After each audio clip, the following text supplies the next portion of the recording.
ತಮ್ಮನೇಲಿ ನೋಡಿ ನಿಮ್ಗೆ ಗೊತ್ತೇ ಇರ್ತೈತೆ ವಿಡಿಯೋ ಯಾವುದ್ರ ಬಗ್ಗೆ ಮಾಡತ್ತೀನಿ ಅಂತೇಳಿ ಓಲಾ ಸ್ಕೂಟ್ರ್ ಬಗ್ಗೆ. ಓಲಾ ಸ್ಕೂಟ್ರ್ ತೊಗೊಂಡು ನಾನು ಇಲ್ಲಿಗೆ ಹತ್ರ ಒಂದು ತಿಂಗಳಾಗಿ ಬಂತು. ಅಷ್ಟರಲ್ಲಿ ನಾನು 1000ರಿಂದ 100 ಕಿಲೋಮೀಟ್ರ್ ಓಡಿಸೀನಿ.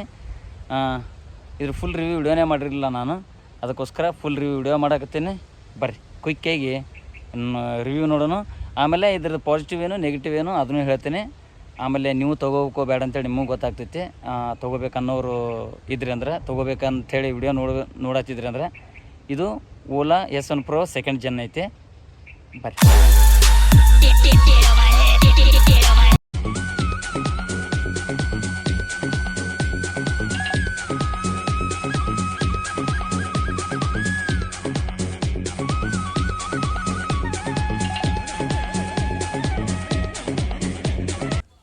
ಓವರಾಲ್ ಗಾಡಿ ಬಗ್ಗೆ ಹೇಳ್ಬೇಕಂದ್ರೆ ಗಾಡಿ ಗುಡ್ ಲುಕ್ ಐತಿ, ಐ ಕ್ಯಾಚಿ ಐತಿ.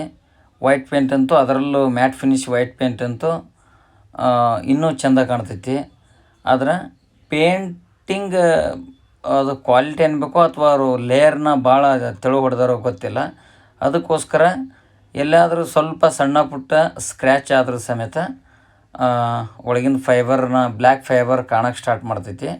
ಒಂದು ಟೋಟಲಿ ಬ್ಲ್ಯಾಕ್ ಫೈಬರ್ ಮೇಲೆ ವೈಟ್ ಪೇಂಟ್ ಮಾಡಿರೋ. ಮೊನ್ನೆ ಮಿರರ್ ತೆಗಿತಿದ್ದೆ, ಮಿರರ್ ತೆಗಿಬೇಕಾದ್ರೆ ಹೌದಿಲ್ಲ ಅನ್ನೋಂಗೆ ಸ್ವಲ್ಪ ಟಚ್ ಆದರೂ ಇಲ್ಲಿ ನೋಡ್ರಿ, ಇಲ್ಲೇ ಬ್ಲ್ಯಾಕ್ ಫೈಬರ್ ಕಾಣಕತ್ತೈತಿ ಒಳಗಿಂದ. ಇಲ್ಲಿ ನೋಡ್ರಿ, ಅದು ಈ ಥರ ಪೇಂಟಿಂದ ಮುಗೀತು. ಈಗ ಈ ಫೈಬರ್ ಗ್ಯಾಪ್ಸ್ ಬಗ್ಗೆ ಹೇಳ್ಬೇಕಂತಂದ್ರೆ ಈ ಥರ ಗ್ಯಾಪ್ಸ್ ಅದಾವೆ. ನಾವು ತೊಗೋಬೇಕಾದ್ರೂ ಇಷ್ಟಿತ್ತು, ಬಟ್ ಈಗ ಒಂದು ಸ್ವಲ್ಪ ಹೆಚ್ಚಿಗೆ ಕಾಣಾಗ್ತವೆ ಗ್ಯಾಪ್. ಈ ಥರ ಇದು ಸ್ಕ್ರೂ ಸಿಸ್ಟಮ್ ಇಲ್ಲ, ಇದು ಲಾಕಿಂಗ್ ಸಿಸ್ಟಮ್ ಇರೋದ್ರಿಂದ ಈ ಥರ ಗ್ಯಾಪ್ಸ್ ಅದಾವೆ. ಇಂಥ ಒಳ್ಳೆಯ ಕಂಪ್ನಿ, ಇಷ್ಟು ಹೆಸರಿರೋ ಕಂಪ್ನಿ ಈ ಥರ ಯಾಕೆ ಮಾಡಿರೋ ಗೊತ್ತಿಲ್ಲ. ಇದು ಫುಟ್ರೆಸ್ಟ್ ಬಗ್ಗೆ ನೀವೆಲ್ಲ ವಿಡಿಯೋದಾಗ ನೋಡಿರ್ತೀರಿ. ನಿಮಗೆ ಅನ್ಸಂಗಿಲ್ಲ, ಯಾರಾದರೂ ಒಂದು ಸ್ವಲ್ಪ ವೇಟ್ ಇರೋ ವ್ಯಕ್ತಿ ಕುಂತ್ರೆ ಇದು ತಡಿತಾವಂತೇಳಿ. ಇನ್ನೊಂದು, ಹಿಂದೆ ಕೂತವ್ರು ಯಾರೂ ಇದನ್ನು ಕಾಲಲ್ಲೇ ತೆಗೆದು ಕುಂದ್ರಕ್ಕೆ ಆಗಂಗಿಲ್ಲ. ಒಟ್ಟು ಕೈಲೇ ತೆಗಿಬೇಕು. ಯಾರಾದ್ರೂ ತೆಗಿಲಿ, ಕೈಲಿ ತೆಗೆದೇ ಇದನ್ನು ಓಪನ್ ಮಾಡಬೇಕು. ಇದ್ರ ಸ್ಟ್ಯಾಂಡ್, ನೀವು ಸ್ಟ್ಯಾಂಡ್ ನೋಡಿದ್ರೆ ಯಾವಾಗ ಮುರಿತದಂತ ಗೊತ್ತಿಲ್ಲ, ಹಂಗೆ ಅನ್ನಿಸ್ತೈತಿ ಅಷ್ಟು. ಇದು ಆ್ಯಕ್ಚುಲಿ ಮೆಟಲ್ ಅಲ್ಲ, ಇದೊಂಥರ ಕಾಸ್ಟಿಂಗ್ ಮೆಟಲ್ ಬರ್ತದಲ್ಲ, ಆ ಟೈಪ್ ಐತಿ ಇದು. ಅಂದರೆ ಸ್ಟ್ರೆಂತ್ ಇಲ್ಲ ಇದರಲ್ಲಿ, ಯಾವಾಗ ಮುರಿತದೋ ಗೊತ್ತಿಲ್ಲ ಅಷ್ಟು. ಮೆಟಲ್ ಸ್ಟ್ಯಾಂಡ್ ಹೊರಗಿನ ತಂದು ಹಾಕ್ತೀರಿ ಅಂದ್ರೆ ಏನು ಸ್ಪೇಸ್ ಕೆಳಗಡೆ ಕಡಿಮೆ ಆಗ್ತೈತಿ. ಎಲ್ಲರೂ ಹಂಪದ ಬಂದರೆ ಟಚ್ ಆಗೋ ಚಾನ್ಸ್ ಐತಿ. ಮಿರರ್ ಒಂದು ಬಿಚ್ಚಿನಿ. ಮಿರರ್ ಅಂತೂ ಸಿಕ್ಕಾಪಟ್ಟೆ ಲೋ ಕ್ವಾಲಿಟಿ ಅದಾವೆ. ಆಮೇಲೆ ಈ ಗಾಡಿಗೆ ಶೂಟೇ ಆಗಂಗಿಲ್ಲ, ಆ ಥರ ಮಿರರ್ ಅದಾವೆ. ಮಿರರ್ ನಾನು ತೆಗೆದು ಹಾಕಿದ್ದೀನಿ ಅದಕ್ಕೆ. ಇದು ಹುಕ್ ಸಮೇತ ಅಷ್ಟೇ, ಇದು ಜಾಸ್ತಿ ಕ್ಯಾರಿ ಮಾಡ್ತದಂತ ಅನ್ಸಂಗಿಲ್ಲ, ಆ ಥರ ಐತಿ ಇದು. ಇಲ್ಲಿ ಸ್ಪೀಕರ್ ಒಳಗಡೆ ಇಲ್ಲಿ ಪಾಕೆಟ್ಸ್ ಅದಾವಲ್ಲ, ಇಲ್ಲಿ ಏನಕ್ಕೂ ಯೂಸ್ ಇಲ್ಲ. ಇದು ಒಂದು ಏನಾರ ಬಟ್ಟೆ ಗಿಟ್ಟೆ ಇಡ್ಬೋದು ಅಷ್ಟೇ. ಗಾಡಿ ಎಲ್ಲ ಕ್ಲೀನ್ ಮಾಡೋಕ್ಕೆಲ್ಲ ಇಡ್ಬೋದು, ಮೊಬೈಲ್ ಗಿಬೈಲೆಲ್ಲ ಇಡ್ಬೋದು. ಆದರೆ ಹೇಳೋಕ್ಕಾಗಂಗಿಲ್ಲ, ಹಂಪಲ್ಲಿ ಅದು ಬೀಳೋ ಚಾನ್ಸ್ ಐತಿ. ನಂದು ಒಂದು ಸಲ ಬಿದ್ದೈತಿ, ಅದಕ್ಕೆ ನಾನು ಇಡೋಕೆ ಹೋಗೋದಿಲ್ಲ. ಎರಡು ಸೈಡು ಅಷ್ಟೇ ಅದಾವೆ, ಜಾಸ್ತಿ ಸ್ಪೇಸ್ ಇಲ್ಲ ಇಲ್ಲಿ. ಏನು ಸ್ಪಂಜ್ ಎಲ್ಲ ಸ್ಮೂತ್ ಐತಿ, ಸೀಟ್ ಏನು ಕುಂದ್ರಕ್ಕೆ ಏನು ತೊಂದರೆ ಇಲ್ಲ. ಆದರೆ ಇದು ಸೀಟ್ ಫೈಬರ್ ಐತಲ್ಲ, ಇದು ಈ ಫೈಬರು ಅಷ್ಟೊಂದು ಇದು ಇಲ್ಲ, ಸ್ಟ್ರಾಂಗ್ ಇಲ್ಲ. ಇದು ಒಂಥರ ಭಾಳ ಇದು ಐತಿ, ಸ್ಮೂತ್. ಕೈಲಿ ಹಿಂಗೆ ಬೆಂಡ್ ಮಾಡಿದ್ರೆ ಬೆಂಡ್ ಆಗ್ತೈತಿ. ಏನು ಇಷ್ಟು ಕಾಸ್ಟ್ಲಿ ಗಾಡಿಗೆ ಈ ಥರ ಕೊಟ್ಟರು ಗೊತ್ತಿಲ್ಲ. ಬೂಟ್ ಸ್ಪೇಸ್ ಬಗ್ಗೆ ಹೇಳ್ಬೇಕಂದ್ರೆ ಬೂಟ್ ಸ್ಪೇಸಲ್ಲಿ ಆಲ್ಮೋಸ್ಟ್ ಸಿಕ್ಕಾಪಟ್ಟೆ ಜಾಗ ಐತಿ. ನೀವು ನೋಡ್ಬೋದು, ಚಾರ್ಜರ್ ಇಟ್ಟೀನಿ. ನಾನು ಡೈಲಿ ಒಂದು ದೊಡ್ಡ ಹೆಲ್ಮೆಟು ಇಟ್ಕೊಳ್ತೀನಿ, ಸ್ಪೋರ್ಟ್ಸ್ ಟೈಪ್ ಹೆಲ್ಮೆಟ್. ಆರಾಮಾಗಿ 2 ಹೆಲ್ಮೆಟು ಕುಂದಿರಿಸ್ಬೋದು, ಇಲ್ಲ ಒಂದು ಹೆಲ್ಮೆಟು ಈ ಥರ ಚಾರ್ಜಿಂಗ್ ಕ್ಯಾರಿ ಮಾಡ್ಬೋದು. ಈ ಥರ ಏನಾರೇ ಥಿಂಗ್ಸ್ ಏನಾರು ಕ್ಯಾರಿ ಮಾಡ್ಬೋದು. ಬೂಟ್ ಸ್ಪೇಸ್ ಮಾತ್ರ ಏನು ತೊಂದರೆ ಇಲ್ಲ. ಒಂದು ರಬ್ಬರ್ ಬರ್ತೈತಿ, ಈ ಥರ ಒಂದು ಪ್ಯಾಕ್ ಬರ್ತೈತಿ. ಇದು ಆಲ್ರೆಡಿ ಈ ಕಡೆದು ಬಿದ್ದು ಹೋಗೈತಿ. ಇದು ಇಷ್ಟು ಕಾಸ್ಟ್ ಕಟ್ಟಿಂಗು ಅಥವಾ ಏನು ಅರ್ಥನೇ ಆಗಿಲ್ಲ ನಮ್ಗೆ. ಈ ಥರ ಯಾಕೆ ಒಂಥರ ಲೋ ಕ್ವಾಲಿಟಿ ಅಲ್ಲ, ಇದು ಲೋ ಕ್ವಾಲಿಟಿ ವರ್ಕ್ ಅಂತ ಅನ್ಕೋತೀನಿ. ನಿಮಗೆಲ್ಲ ಗೊತ್ತಿದ್ದಂಗೆ ಇಲ್ಲಿ ಚಾರ್ಜಿಂಗ್ ಸಾಕೆಟ್ ಐತಿ. ಈ ಚಾರ್ಜಿಂಗ್ ಸಾಕೆಟ್ ಅದು ಫಸ್ಟ್ ಜನ್ರೇಷನ್ಗೆ ಇಂಥದ್ದೊಂದು ರಬ್ಬರ್ ಬರ್ತಿತ್ತು ಅಂತ. ಈಗ ಇದಕ್ಕೆ ಈ ರಬ್ಬರ್ ಎಲ್ಲ ನಾನು ಹೊರಗಿಂದ ಹಾಕ್ಸಿದ್ದಿದ್ದು. ಇದು 160 ರೂಪಾಯಿ ಸಿಗ್ತೈತಿ ಹೊರಗಡೆ. ಇದು ಸಮೇತ ಕೊಟ್ಟಿಲ್ಲ ಅವನು. ಇಷ್ಟು ಕಾಸ್ಟ್ ಕಟ್ಟಿಂಗ ಅವ್ನಿಗೆ ಮ್ಯಾನುಫ್ಯಾಕ್ಚರ್ ಕಡೆಯಿಂದ ತೊಗೊಂಡ್ರೆ ಸಮೇತ ಅವ್ನಿಗೆ 20 ರೂಪೀಸ್ ಬೀಳ್ಬೋದು ಇದು ಓಲಾ ಕಂಪ್ನಿಯವನಿಗೆ. ಬಟ್ ಇದನ್ನು ಕೊಟ್ಟಿಲ್ಲ, ಜಸ್ಟ್ ಇದೊಂದು ಸ್ಪಾಂಜ್ ಆಗಿ ಕೊಟ್ಟಾನ. ಇದು ಇಲ್ಲದೆ ಹೋದ್ರೆ ಏನಾಗ್ತೈತಿ, ಒಳಗಡೆ ನೀರು, ಆಮೇಲೆ ಮಕ್ಕಳು ಆಟ ಆಡ್ಬೇಕಾರೆ ಮಣ್ಣು ಉಸುಕು ಏನಾದ್ರು ತುಂಬಿಬಿಟ್ರೆ ಅಂದ್ರೆ ದೊಡ್ಡ ತಲೆನೋವೆಲ್ಲ. ಅದಕ್ಕೋಸ್ಕರ ನಾನು ಅದೊಂದು ಹಾಕ್ಸಿಬಿಟ್ಟೀನಿ. ಇದಕ್ಕೇನು ಯಾವುದು ಲಾಕ್ ಸಿಸ್ಟಮ್ ಇಲ್ಲ. ಇದು ಈ ಥರ ಏನಾದ್ರು ಒಂದು ಸ್ವಲ್ಪ ಟಚ್ ಆದ್ರೆ ಓಪನ್ ಆಗೋ ಚಾನ್ಸ್ ಐತಿ. ಹಂಗಾಗಿ ಇದಕ್ಕೊಂದು ಕೀ ಸಿಸ್ಟಮ್ ಆಗಿದ್ರೆ ಚಲೋ ಇರ್ತಿತ್ತು. ಇದು ಚೈನ್ ಪಾಕೆಟ್ ಇದ್ದಂಗೆ ಐತಿ ಒಂಥರ. ಇದು ಬೆಲ್ಟ್ ಪಾಕೆಟ್ ಐತಿ. ಇದು ಒಂಥರ ಪ್ರೊಟೆಕ್ಟ್ರ್ ಅಂತ ಹೇಳ್ಬೋದು. ಪ್ರೊಟೆಕ್ಟ್ರ್ ಅಂತೂ ಅಲ್ಲ, ಸುಮ್ಮನೆ ಶೋ ಪೀಸ್ ಇದ್ದಂಗೆ ಐತಿ.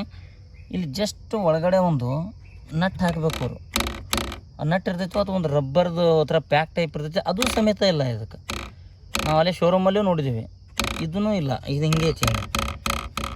ಇದು 220 ರೂಪಾಯಿನ ಐತಿ ಹೊರಗಡೆ ಮಾರ್ಕೆಟ್, ಇಲ್ಲ ಶೋರೂಮ್ನಾಗೂ ಐತಿ. ಇದು ಯಾವ ಮೂರ್ತಿ ಐತಿ ಹೇಳೋಕ್ಕಾಗಲ್ಲ, ಅಷ್ಟು ಫುಲ್ಲಿ ಲೋ ಕ್ವಾಲಿಟಿ ಐತಿ ಇದು ಫೈಬರ್. ಬೆಲ್ಟ್ ಬಗ್ಗೆ ಹೇಳ್ಬೇಕಂದ್ರೆ ಬೆಲ್ಟ್ದೇನು ತೊಂದರೆ ಇಲ್ಲ. ಬೆಲ್ಟ್ ಭಾಳ ಸ್ಟ್ರಾಂಗ್ ಐತಿ, ಹೆವಿ ಐತಿ. ಆಮೇಲೆ ಮಳೆಯಲ್ಲೆಲ್ಲ ಒಂದು ಸ್ವಲ್ಪ ನೋಡ್ಕೋಬೇಕು, ರಾಡಿ ಗಿಡಿ ಹೋಗ್ದಂಗೆ. ಸ್ಪೀಕರ್ ಬಗ್ಗೆ ಹೇಳ್ಬೇಕಂತಂದ್ರೆ ಸೌಂಡ್ ಕ್ವಾಲಿಟಿ ಚಲೋ ಐತಿ, ಬಟ್ ಬೇಸ್ ಏನಿಲ್ಲ, ಪರವಾಗಿಲ್ಲ. ಓವರಾಲ್ ಫೈಬರ್ ಕ್ವಾಲಿಟಿ ಹೇಳ್ಬೇಕಂದ್ರೆ ಹಾರ್ಡ್ ಐತಿ, ಬಟ್ ಈ ಪೇಂಟ್ ಒಂಥರ ಕ್ವಾಲಿಟಿ ಇಲ್ಲ. ಗಾಡಿ ರೋಡ್ ಗ್ರಿಪ್ ಬಗ್ಗೆ ಹೇಳ್ಬೇಕಂದ್ರೆ ಮಸ್ತ್ ಐತಿ. ನೀವು ನಾರ್ಮಲ್ ಮೋಡ್ ಒಳಗಡೆ ನಾನು ಫೈನಲ್ 83 ತನಕ ಸ್ಪೀಡ್ ಓಡಿಸೀನಿ.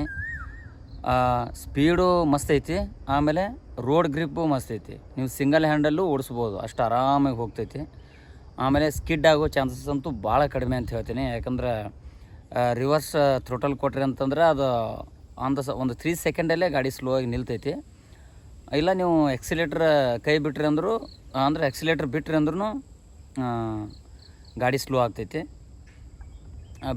ಬ್ರೇಕ್ ಸಿಸ್ಟಮ್ ಎಲ್ಲ ಭಾಳ ಚಲೋ ಐತಿ ಗಾಡಿದು. ಬ್ರೇಕ್ ಸಿಸ್ಟಮ್ ಏನು ತೊಂದರೆ ಇಲ್ಲ. ಇದ್ರ ಬ್ಯಾಟ್ರಿ ಪ್ಯಾಕ್ ಬಂದು 4 ಕಿಲೋ ವ್ಯಾಟ್ ಇರೋದ್ರಿಂದ ದೊಡ್ಡ ಬ್ಯಾಟ್ರಿ. ಫುಟ್ಬೋರ್ಡ್ ಕಾಲಿಡೋ ಜಾಗ ಏನಿದೆಯಲ್ಲ ಅಲ್ಲಿ ಕೆಳಗಡೆ ಎಲ್ಲ ಪೂರ್ತಿ ಬ್ಯಾಟ್ರಿನೇ ಅದು ಇರೋದು. ಅದಕ್ಕೆ 6.5 ತಾಸು ಚಾರ್ಜಿಂಗ್ ಟೈಮ್ ಐತಿ ಇದು ಫುಲ್ ಬ್ಯಾಟ್ರಿ. ಆದರೆ 60-70 ಕಿಲೋಮೀಟ್ರ್ ಡೈಲಿ ಓಡಿಸ್ತೀರಂದ್ರೂ ಒಂದು 40% 50% ಉಳಿದಿರ್ತೈತಿ. ಇನ್ನು ನೀವು ಕಂಪ್ಲೀಟ್ ಫುಲ್ ಚಾರ್ಜ್ ಮಾಡಬೇಕಂದ್ರೆ 3-3.5 ತಾಸರೊಳಗಡೆ ಬ್ಯಾಟ್ರಿ ಫುಲ್ ಇದು ಕೀಲೆಸ್ ಆಗಿರೋದ್ರಿಂದ ಪದೇ ಪದೇ ಪಾಸ್ವರ್ಡ್ನ ಟ್ಯಾಪ್ ಮಾಡಬೇಕಾಗ್ತೈತಿ. ಇದೊಂದು ಇರಿಟೇಟ್ ಆಗ್ತೈತಿ. ಆಮೇಲೆ ಕೀ ಇದ್ದಿದ್ರೆ ಚಲೋ ಇರೋದು. ಫಸ್ಟ್ ಇದು ಗ್ಯಾಬ್ರಿಯಲ್ ಹೆಂಗಿತ್ತಪ್ಪ ಅಂದರೆ ಸ್ವಲ್ಪ ವೀಕ್ ಇತ್ತು. ಇದು ಸೆಕೆಂಡ್ ಜನ್ರೇಷನಿಗೆ ಇದೊಂದು ಹಿಡ್ಕೊಳಕ್ಕೆಲ್ಲ ಚಲೋ ಕೊಟ್ಟಾನ, ಅಡ್ಡಿ ಇಲ್ಲ. S1 Pro ಫಸ್ಟ್ ಜನ್ರೇಷನ್ಗೆ ಇದು ಸಿಂಗಲ್ ಫೋರ್ಕ್ ಇತ್ತು, ಈಗ ಡಬಲ್ ಕೊಟ್ಟಾರ, ಅಡ್ಡಿ ಇಲ್ಲ. ಇದು ನಾರ್ಮಲ್ ಮೋಡ್ 83 ಸ್ಪೀಡ್ ತನಕ ಕಾನ್ಫಿಡೆಂಟಾಗಿ ಹೊಡಿಬೋದು. ಅದ್ರ ಮೇಲೆ ಒಂದು ಸ್ವಲ್ಪ ಕಷ್ಟ. ರೋಡ್ ಪ್ಲೇನಾಗಿ ನೀಟಾಗಿದ್ದರೆ ಓಕೆ, ಇಲ್ಲ ರೋಡ್ ಭಾಳ ಸ್ವಲ್ಪ ಸರಿ ಇಲ್ಲ ಅಂತಂದ್ರೆ ಹೊಡೆಯೋದು ಕಷ್ಟ, ಅಷ್ಟು ಕಾನ್ಫಿಡೆನ್ಸ್ ಬರೋಂಗಿಲ್ಲ. 0 to 40 ಸ್ಪೀಡ್ ತನಕ ಆರಾಮಾಗಿ ಒಂದು 2-3 ಸೆಕೆಂಡಲ್ಲಿ ಪಿಕಪ್ ಮಾಡ್ತೈತಿ ಇದು. ಈ ಸ್ಪೀಡ್ ಇದ್ರಾಗ ಟಾರ್ಕಲ್ಲಿ ಯಾವ ಎಲೆಕ್ಟ್ರಿಕ್ ಸ್ಕೂಟ್ರು ಇದಕ್ಕೆ ಬೀಟ್ ಮಾಡೋಕ್ಕಾಗಿಲ್ಲ. ಒಳ್ಳೊಳ್ಳೆ ಕಾರ್ಗಳಿಗೆ ಸಮೇತ ರೋಡಲ್ಲಿ ಹೋಗ್ಬೇಕಾರೆ ಹಿಂದೆ ಹಾಕ್ತೀನಿ, ಅಷ್ಟು ಸ್ಪೀಡ್ ಐತಿ. ಆರಾಮಾಗಿ ಇಬ್ಬರು ಕುಂತ್ರುವೇನು ಯಾವ ಟೆನ್ಷನ್ ಇಲ್ದಂಗೆ ಎಳಿತೈತಿ ಇದು ಗಾಡಿ.